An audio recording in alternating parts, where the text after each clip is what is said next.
এইটো হল ৩৬তম কেন্দ্ৰীয় দেহাল কাচিৰদম উৎসৱ। এইবেলি বা আজিৰ পৰা মানে আৰম্ভ হ'বলৈ লৈছে। এইটো কেন্দ্ৰীয় কাৰ্বি বাংথে আছেম আৰু ফৌঙাৰী আঞ্চলিক সমিতিৰ সহযোগত সোণাপুৰ অন্তৰ্গত হহৰা নিচহৰা গাঁৱত ৩৬তম কেন্দ্ৰীয় দেহাল কাচিৰদম উৎসৱটি উদযাপন কৰিবলৈ আমি লৈছোঁ। আজিৰ প্ৰথম দিন, গতিকে এই তিনিটা দিনত আমাৰ লগত ভিন্ন কাৰ্যসূচী হাতত আছে। ইয়াত মানে নৃত্য গীত প্ৰয়োভৰ আছে বা ইয়াত বিশেষকৈ কাৰ্বি গীত নৃত্যৰ প্ৰাধান্যতম ৰাখি অন্যান্য জাতি জনগোষ্ঠীৰ কলা কৃষ্টিৰ ইয়াত আমাৰ মঞ্চত মানে সংযোজন ঘটিব আৰু খুব সম্ভৱ ইয়াৰ বাবে দৰ্শক বা শ্ৰোতা ৰাইজৰ কাৰণে বৰ আমোদজনক পৰিৱেশ এটা দিয়াৰ আমি ধৰ্ম পৰম্পৰাখিনি থাকিব। আৰু আমি অভ্যৰ্থনা সমিতিৰ সভাপতি হিচাপে মই এইটোৱে আহ্বান কৰিছোঁ, ইয়াত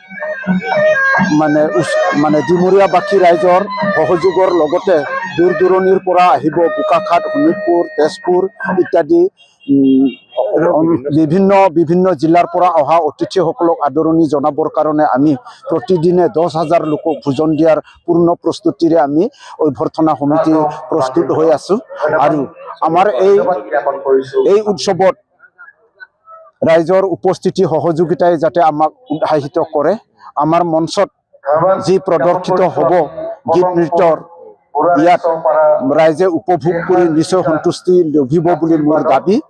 আৰু ইয়াত যে জনজাতীয় খাদ্য বস্ত্ৰ সকলো পাব। দেহাল হ'ল কাৰ্বিসকলৰ আৰাধ্য দেৱতা। দেহাল শব্দৰ অৰ্থ হ'ল শিৱকে বুজায়।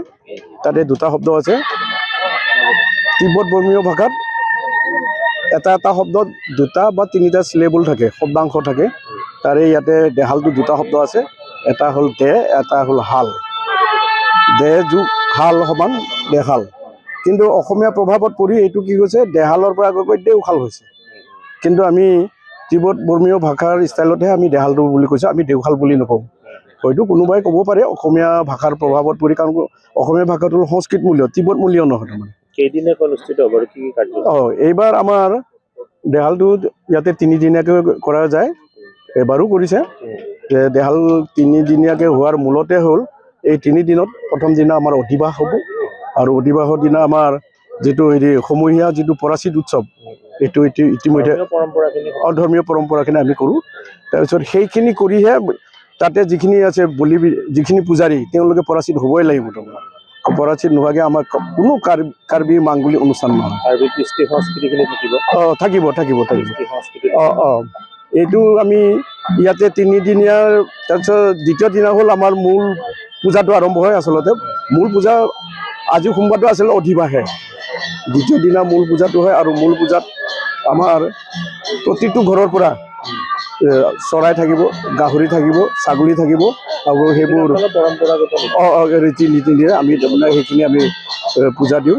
আৰু পূজা দিয়া তৃতীয় দিনাখন আমাৰ কি হয়, সেইখিনি বলি মাংসৰে সেইখিনি আমাৰ সমূহীয়া ভোজন হয়। আৰু এই ৩ দিনৰ যিখিনি মূল পূজা, এই মূল পূজাটোত আচলতে আমি দেহাল দেৱতাক সৰ্বমান স্থানত উপবিষ্ট কৰোঁ। আৰু তাতে প্ৰতিখন গাঁৱতে যিহেতু দেহাল থান আছে, তেওঁলোকে পূজা অৰ্চনা কৰি গাঁওখনলৈ অহা মাৰি মৰো বেমাৰ আজাৰ, গাই গৰু কথাই বতৰাই সভাই সমিতিয়ে যাতে সকলো ফালৰ পৰা মংগল হয়, এতিয়া সৰ্বমংগলৰ কাৰণে আচলতে পূজা কৰা হয়। ইয়াতে খেতি বাতিৰ কথাও জড়িত হৈ আছে। ঠিক আছে।